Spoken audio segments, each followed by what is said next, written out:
नमस्कार दोस्तों, एसपी मेका जी के यूट्यूब चैनल पर आपका स्वागत है। दोस्तों, आज हम रीजनिंग का प्रैक्टिस सेट 41 देखेंगे।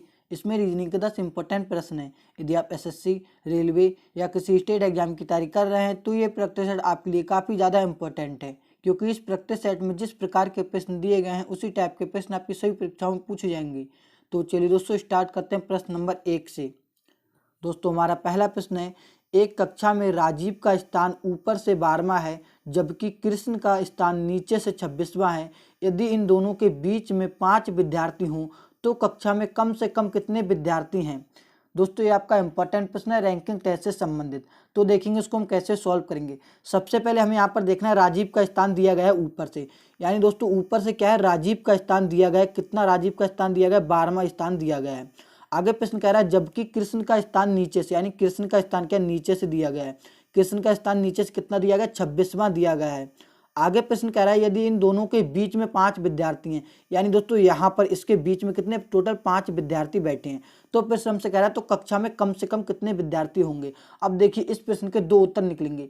एक तो अगर आपसे पूछता कि विद्यालय में टोटल मतलब कुल संख्या विद्यालय में कितनी विद्यार्थियों की होगी, लेकिन हमसे क्या पूछा, हमसे पूछा कक्षा में कम से कम कितने विद्यार्थी होंगे। अगर इसमें मैक्सिमम पूछ लेता ज़्यादा से ज़्यादा तो हम क्या करते, तो हम देखिए राजीव की स्थिति ऊपर से दी गई तो कृष्ण के नीचे से, इन दोनों को आपस में जोड़ते और जो बीच वाला था इसको जोड़ लेते तो हमें पता चल जाता यहाँ पर कि टोटल कितने विद्यार्थी हैं ज़्यादा से ज़्यादा कक्षा में। लेकिन हमसे क्या पूछा गया? कम से कम। अब देखिए जब भी आपसे कम से कम पूछा था तो अब आप क्या करेंगे, आप यहाँ पर देखेंगे ऊपर और नीचे की स्थिति आप यहाँ पर ऐड करेंगे तो 12 और 26 को जब आप ऐड करेंगे कितना हो जाएगा? 38। उसके बाद आप क्या करेंगे, ये 5 दिया गया यानी बीच में कितने 5, तो आप क्या करेंगे, आपको एक फार्मूला याद कर देना है, मिड प्लस टू। यानी मिड प्लस टू का मतलब है 5 में आपको 2 ऐड कर देना है। 5 में जब आप 2 को ऐड करेंगे तो कितना हो जाएगा? 7। कितना हो जाएगा? 7। आपने ऊपर और नीचे की स्थिति ऐड की और मिड में आपने 2 को ऐड कर लिया। अब आपको क्या करना है, आपस में इन दोनों को माइनस कर देना है, यानी 38 में से हमें क्या करना है, 7 को कम कर देना है। तभी हमें पता चल जाएगा कि कक्षा में कम से कम कितने विद्यार्थी हैं। तो आप जब आप 38 में से 7 को कम करेंगे तो कितना रह जाएगा? 31। यानी दोस्तों इस प्रश्न का सही जवाब क्या हो जाएगा? 31। तो अब आप देखेंगे 31 कौन सा ऑप्शन में दिया गया है? 31 यहाँ पर ऑप्शन नंबर ए में दिया गया है, तो यहाँ पर हमारा सही जवाब हो जाएगा ऑप्शन नंबर ए। अगर यहीं पर हमसे पूछ लेता कि कक्षा में ज़्यादा से ज़्यादा कितने विद्यार्थी हैं, तो अब आप क्या करते, आप 12 और 26 को ऐड करते, 38 और 5 इसको ऐड करते, कितने? 43। तो ज़्यादा से ज़्यादा कितने हो जाते? 43। और कम से कम कितने रहे इसमें? 31। उम्मीद करता हूँ दोस्तों ऐसे प्रश्न में गलती नहीं करेंगे। अगला प्रश्न दोस्त देखेंगे, प्रश्न नंबर 2। यदि p बराबर प्लस q बराबर माइनस r बराबर भाग, तब हमें क्या करना है, इस समीकरण का मान बताना है। ये दोस्तों आपका इंपॉर्टेंट प्रश्न है मैथमेटिकल ऑपरेशन से संबंधित। तो देखेंगे इसको हम कैसे सॉल्व करेंगे। सबसे पहले आप यहाँ पर देखेंगे, सबसे पहले कितना 12 दिया गया है, 12 के बाद क्या है, यहाँ पर r दिया गया है। अब हमें देखना है इन्होंने r को क्या कहा है, उसी के अकॉर्डिंग हमें यहाँ पर चिन्ह को लगाना है। r को दोस्तों इन्होंने कहा है r बराबर भाग, तो हम क्या करेंगे, r बराबर भाग इस प्रकार से लिख देंगे। अब देखेंगे इसके बाद क्या 2 दिया गया, तो हम यहाँ पर से 2 लिख देंगे। यहाँ पर p दिया गया, अब हमें देखना है p को इन्होंने क्या कहा है। p को दोस्तों इन्होंने कहा है प्लस, तो हम यहाँ पर क्या करेंगे, प्लस को लिख देंगे। यहाँ पर 8 दिया गया तो 8 को लिख देंगे। अब 8 के बाद क्या है, यहाँ पर q दिया गया है, q को इन्होंने दोस्तों माइनस कहा है, तो हम यहाँ पर माइनस लिख देंगे और यहाँ पर से 2 लिख देंगे। अब हमें क्या करना है दोस्तों, इस समीकरण को सॉल्व करना है बॉडमास नियम के अकॉर्डिंग। तो सबसे पहले क्या करेंगे, बॉडमास नियम के अकॉर्डिंग हम करेंगे भाग। 2 छंग कितना हो जाएगा आपका 12, यहाँ पर कितना 6 आ गया, 6 और 8 को ऐड करेंगे कितना हो जाएगा 14। 14 में से इसको हमें क्या करना पड़ेगा, 2 को कम करना पड़ेगा। जब आप 14 में से 2 को कम करेंगे तो कितना रह जाएगा 12। यानी दोस्तों इस समीकरण को सॉल्व करने पर कितना मान आया 12। तो अब आप देखेंगे 12 कौन सा ऑप्शन में दिया गया है, 12 यहाँ पर ऑप्शन नंबर बी में दिया गया है, तो यहाँ पर हमारा सही जवाब हो जाएगा ऑप्शन नंबर बी। अगला प्रश्न दोस्तों देखेंगे, प्रश्न नंबर 3। मोहन सुमन का भाई है, चंदर सुमन का पिता है, सुशील चंद्र का पिता है, प्रवीण सुशील का पिता है। प्रवीण का मोहन से क्या संबंध है? ये दोस्तों आपका इंपॉर्टेंट प्रश्न है ब्लड रिलेशन से संबंधित। तो देखेंगे इसको हम कैसे सॉल्व करेंगे। सबसे पहले आप यहाँ पर पहली लाइन पढ़ेंगे, तो पहली लाइन में कह रहा है मोहन सुमन का भाई है।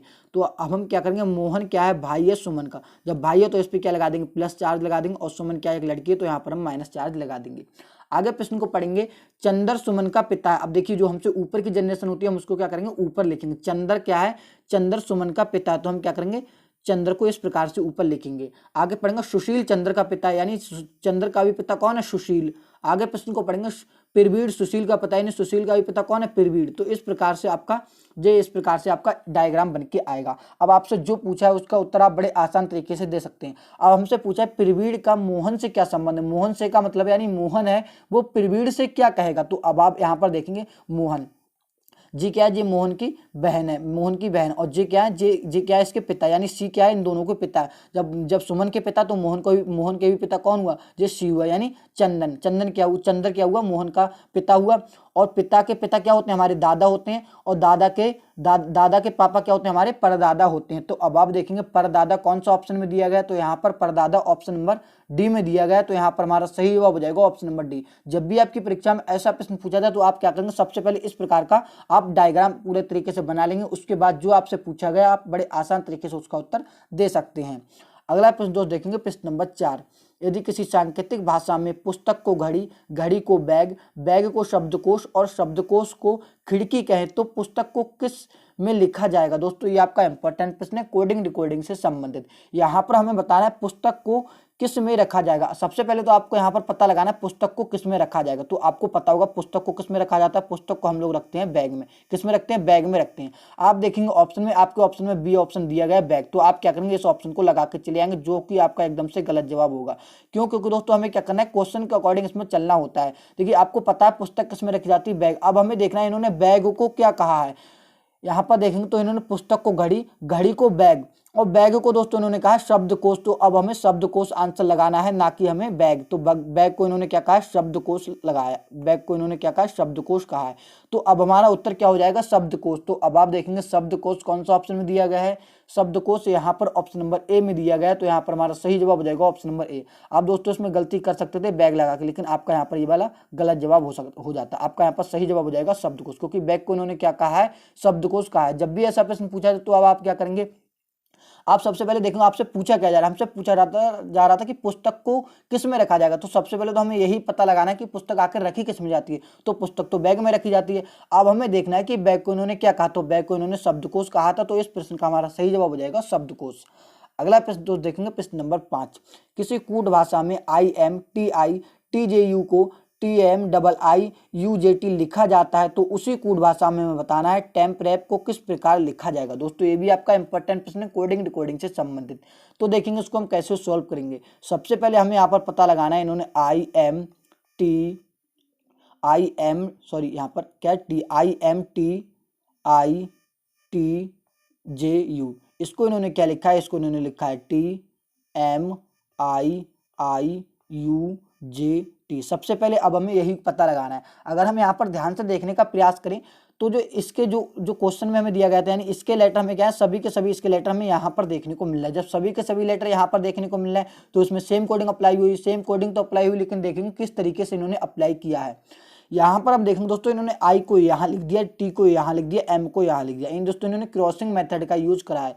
इसी प्रकार यहाँ देखेंगे तो इन्होंने टी को यहाँ लिख दिया, यू को यहाँ लिख दिया, जे को यहाँ लिख दिया, और आई को दोस्तों बीच में जैसा है तो आई को इन्होंने वैसा ही लिखा है। यानी दोस्तों इन्होंने क्या करा था, क्रॉसिंग मेथड का यूज करा था। 3 लेटर का, 3 लेटर पहले के यहाँ पर इसमें क्रॉसिंग मेथड अप्लाई किया, लास्ट के 3 लेटर में अप्लाई किया, और जो बीच वाला लेटर था इसको इन्होंने ऐसे ही रहने दिया। अब हम देखेंगे हमसे क्या पूछा गया। अब जो हमसे पूछा गया उसका उत्तर अब हम बड़े आसान तरीके से दे सकते हैं, क्योंकि एक बार हमें क्या करना होता है, पैटर्न पता लगाना होता है। आप यहाँ पर देखेंगे तो आर तो जैसा है वैसा ही रहने वाला है, इसकी स्थिति चेंज हो जाएगी। आपका एम यहाँ पर आ जाएगा, टी आपका बीच में आ जाएगा, सॉरी ई आपका बीच में आ जाएगा, टी आपका यहाँ आ जाएगा। इसी प्रकार जब हम इसमें इस क्रॉसिंग मेथड यूज करेंगे तो एम आपका बीच में आ जाएगा, और ई आपका यहाँ आ जाएगा, और पी आपका यहाँ आ जाएगा। यानी दोस्तों आपका सही उत्तर निकल के आ चुका है METR। आप देखेंगे METR, आप देखेंगे METR, यहाँ पर MET ये दिया हुआ, तो ये हमारा ऑप्शन नहीं हो सकता। ऑप्शन नंबर सी तो ई से स्टार्ट है, लेकिन हमें क्या करना है, हमें एम को ढूंढना है। यहाँ पर देखेंगे METR, आप देखेंगे METR PME, यहाँ पर दोस्तों ऑप्शन नंबर बी में दिया गया है। तो यहाँ पर हमारा सही जवाब हो जाएगा ऑप्शन नंबर बी। यहाँ पर आप देखते तो क्या था, MTER, तो यहाँ पर हमारा सही जवाब हो जाएगा METR PME। यहाँ पर हमारा सही जवाब हो जाएगा ऑप्शन नंबर बी। उम्मीद करता हूँ दोस्तों ऐसे प्रश्न गलती नहीं करेंगे। अगला प्रश्न दोस्तों देखेंगे, प्रश्न नंबर 6। आकाश का संबंध इन्होंने तारे से दिया गया, तो अब हमें बताना है समुद्र का संबंध किससे होगा। यानी आकाश का संबंध तारे से दिया गया। सबसे पहले अब हमें यही पता लगाना है कि इन्होंने आकाश का संबंध आखिरकार तारे से किस प्रकार दिया है। आप यहाँ पर देखेंगे आकाश, आकाश में क्या होते हैं दोस्तों, आकाश में होते हैं बहुत सारे तारे, क्या होते हैं, बहुत ज्यादा तारे होते हैं। अब हमें पता लगाना है समुद्र में क्या होता है, समुद्र में क्या होता है, क्या जहाज होते हैं, इतने नहीं होते हैं, क्या महाद्वीप होते हैं, नहीं, क्या टापू होता है, नहीं। तो समुद्र में क्या होता है दोस्तों, बहुत सारा जल होता है। तो इस प्रश्न का हमारा सही जवाब हो जाएगा जल, यानी इस प्रश्न का सही जवाब ऑप्शन नंबर डी हो जाएगा। अगला प्रश्न दोस्तों देखेंगे प्रश्न नंबर 7। किसी कोड भाषा में ललित को TILAL लिखा जाता है तो उसी कोड भाषा में राकेश को कैसे लिखा जाएगा। दोस्तों ये भी आपका इंपॉर्टेंट प्रश्न है, कोडिंग डिकोडिंग से संबंधित। तो देखेंगे इसको कैसे सॉल्व करेंगे। सबसे पहले हमें यहाँ पर पता लगाना है ललित, ललित को इन्होंने क्या लिखा, LALIT, ललित को दोस्तों इन्होंने लिखा TILAL। अब हमें यही पता लगाना है। अगर हम यहाँ पर ध्यान से देखें तो ललित के सभी लेटर हमें यहाँ पर देखने को मिल रहे हैं, यानी इसमें भी दोस्तों सेम कोडिंग अप्लाई करिए, लेकिन किस प्रकार अप्लाई करिए वो हमें यहाँ पर पता लगाना है। यहाँ पर देखेंगे टी लास्ट में तो उन्होंने पहले लिख दिया है, आई यहाँ पर था तो इन्होंने यहाँ एल को इन्होंने, क्योंकि एल बीच में था तो इन्होंने यहीं पर लिखा है, ए दोस्तों यहाँ पर था तो इन्होंने, मतलब इन्होंने क्या करा, इन्होंने दोस्तों इस फ्लो में लेटर को लिखा है, इस फ्लो में इन्होंने लेटर को लिखा। एल आपका पहले था तो इन्होंने क्या कर दिया, लास्ट में कर दिया, जो लास्ट में था उसको पहले, जो पहले था उसको इन्होंने लास्ट में कर दिया। ऐसे इस फ्लो में इन्होंने लेटर को चलाया है। अब हम देखेंगे हमसे क्या पूछा गया है, हमसे पूछा गया RAKESH, हमसे पूछा गया राकेश को किस प्रकार लिखा जाएगा। तो अब हम क्या करेंगे, हम भी इस फ्लो में लेटर को चलाएंगे। तो सबसे पहले क्या आना चाहिए, इस अकॉर्डिंग H आना चाहिए, उसके बाद S, उसके बाद E आना चाहिए, उसके बाद A आना चाहिए, उसके बाद क्या आना चाहिए, उसके बाद दोस्तों R आना चाहिए। यहाँ पर देखेंगे H आ गया, S आ गया, E आ गया, सॉरी K रह गया। S के बाद क्या आता, आप यहाँ पर देखेंगे E के बाद क्या आता, E के बाद K आता, उसके बाद क्या आता, AR आता। तो अब आप देखेंगे HSE, अब आप देखेंगे HSEAKR कौन सा ऑप्शन में दिया गया, यहाँ पर दोस्तों ऑप्शन नंबर सी में दिया गया है HSEAKR। सॉरी के आपका यहाँ नहीं आएगा, तो ऑप्शन नंबर हमारा यहाँ पर सी नहीं, क्योंकि दोस्तों के क्या आएगा, ई के बाद आएगा। ई के बाद आपको देखना है के किस में दिया गया, तो HSEAKRA, इसमें RA दिया गया, हमें क्या चाहिए, लास्ट में R चाहिए, तो यहाँ पर ऑप्शन नंबर बी भी नहीं हो सकता। ऑप्शन ए देखेंगे तो HSEKAR, यहाँ पर ऑप्शन नंबर ए में दिया गया है HSEKR, तो यहाँ पर हमारा सही जवाब हो जाएगा ऑप्शन नंबर ए। उम्मीद करता हूँ दोस्तों ऐसे प्रश्न हम गलती नहीं करेंगे। अगला प्रश्न दोस्तों देखेंगे प्रश्न नंबर 8। हरे रंग के विपरीत कौन सा रंग होगा। दोस्तों आपका इंपॉर्टेंट प्रश्न है, भाषा से संबंधित। ऐसे प्रश्न आपकी परीक्षा में 1 या 2 प्रश्न 100% देखने को मिलते हैं, तो इसमें आपको गलती नहीं करना है। हमसे पूछा गया दोस्तों हरे रंग के विपरीत। अब देखिए जब भी आपकी परीक्षा में विपरीत पूछा जाए तो आपको क्या करना है, जो पासा दिए गए हैं इसमें दोस्तों आपको किन्हीं भी 2 पासों का कंपेयर करा लेना होता है। कंपेयर कराने के लिए दोस्तों आपको देखना है इसमें कॉमन चीजें। हमने यहाँ पर देखा तो हम क्या कर रहे हैं, पहले और दूसरे पासे का कंपेयर करा रहे हैं। कंपेयर कराने के लिए आपको क्या करना है, कॉमन देखना है कि कॉमन क्या क्या है। हमने यहाँ पर देखा नारंगी इसमें भी दिया गया, नारंगी इसमें भी दिया गया। अब देखिए इसमें एक कलर हमें कॉमन मिल चुका है। जब भी एक चीज कॉमन मिल जाए उसके बाद हमें क्या करना है, इसको क्लॉकवाइज घुमा लेना है। जब हम इसको क्लॉकवाइज घुमाएंगे तो सबसे पहले क्या आ जाएगा, सबसे पहले आपका नारंगी आ जाएगा, सबसे पहले क्या आ जाएगा, नारंगी आ जाएगा। उसके बाद क्या आ जाएगा, उसके बाद हरा आ जाएगा, उसके बाद क्या आ जाएगा, उसके बाद नीला आ जाएगा। अभी हम क्या करा, हमने अभी क्या करा, कुछ नहीं करा, सिर्फ और सिर्फ जो पहले पासे में हमने देखा, यहाँ पर इसमें देखा नारंगी दिया गया, इसमें भी नारंगी देगा। हमने क्या करा, पहले पासे को क्लॉकवाइज घुमा लिया। अब हम क्या करेंगे, इसी पैटर्न के आधार पर दूसरे पासे को क्लॉकवाइज घुमाएंगे। तो यहाँ पर क्या आ जाएगा, जस्ट इसके नीचे लिखेंगे तभी हमें पता चल पाएगा कि क्या चीज़ किसका विपरीत है। तो यहाँ पर नारंगी आ जाएगा, उसके बाद क्या आ जाएगा, उसके बाद यहाँ पर क्या आ जाएगा, आपका बैगनी आ जाएगा।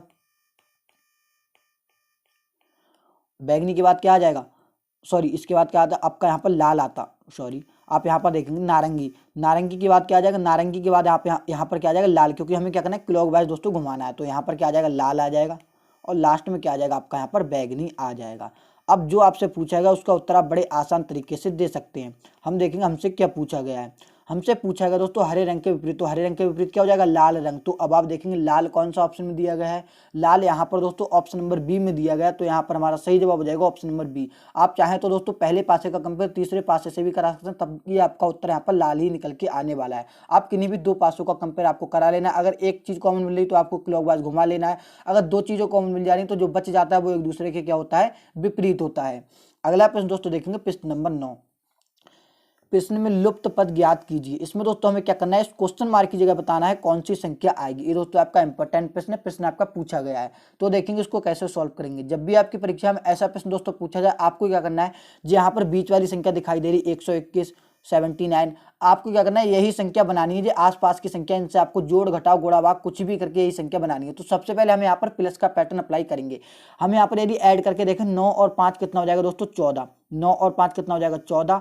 यहाँ पर 92 और 15 को देखें तो कितना हो जाएगा जी 107, कितना हो जाएगा दोस्तों 107। अगर हम 14 में 107 को ऐड करें तो क्या 121 देखने को मिल जाता है, तो बिल्कुल 121 देखने को हमें यहाँ पर मिल जाता है।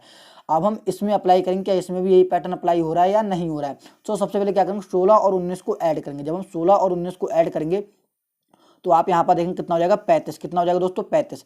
और 20 और 24 को हमें यहाँ पर ऐड करना है जी, कितना हो जाएगा आपका यहाँ पर 44, कितना हो जाएगा 44। जब हम इसको ऐड करेंगे 35 और 44 को दोस्तों ऐड करेंगे तो कितना हो जाएगा 79। यानी दोस्तों यहाँ पर 79 दिया गया है, बीच में हमें क्या करना है, इन दोनों को ऐड करके, इन दोनों को ऐड करके आपस में जब हम ऐड कर रहे हैं तो हमें यहाँ पर 79 देखने को मिल रहा है। अब हमें दोस्तों पैटर्न पता चल चुका है, सिर्फ आपको एक बार पैटर्न पता लगाना है, उसके बाद आपसे जो पूछा गया आप उसका उत्तर बड़े आसान तरीके से दे सकते हैं। अब हम क्या करेंगे, यहाँ पर क्वेश्चन मार्क की जगह संख्या प्राप्त करने के लिए सबसे पहले 56 और 7 को ऐड करेंगे। 56 और 7 कितना हो जाएगा दोस्तों आपका 63। इसी प्रकार 8 और 9 को ऐड करेंगे, 8 और 9 कितना हो जाएगा आपका यहाँ पर 17। अब हमें क्या करना है, 63 और 17 को आपस में ऐड कर देना है। जब आप इसको ऐड करेंगे तो कितना हो जाएगा आपका यहाँ पर 80, कितना हो जाएगा 80। यानी दोस्तों इस क्वेश्चन मार्क की जगह पर कौन सी संख्या आनी चाहिए, 80 आनी चाहिए, तभी दोस्तों जो लुप्त पद है वो यहाँ पर पूरा हो पाएगा। तो अब आप देखेंगे 80 कौन सा ऑप्शन में दिया गया है, 80 यहाँ पर दोस्तों ऑप्शन नंबर बी में दिया गया है। तो यहाँ पर हमारा सही जवाब हो जाएगा ऑप्शन नंबर बी। उम्मीद करता हूँ दोस्तों ऐसे प्रश्न हम गलती नहीं करेंगे। अगला प्रश्न दोस्तों देखेंगे प्रश्न नंबर 10। यहाँ पर हमें क्या करना है, इसका बैन आरेख बनाना है। किस किस के बीच, बैगन के बीच, सब्जियों के बीच और मांस के बीच हमें क्या करना है दोस्तों, इसका बैन आरेख बनाना है। और दोस्तों इस प्रश्न का उत्तर आप सभी दोस्तों को कमेंट बॉक्स में बताना है। चलिए हम मिलते हैं किसी और एक नेक्स्ट इंटरेस्टिंग वीडियो में। जब तक के लिए दोस्तों जय हिंद।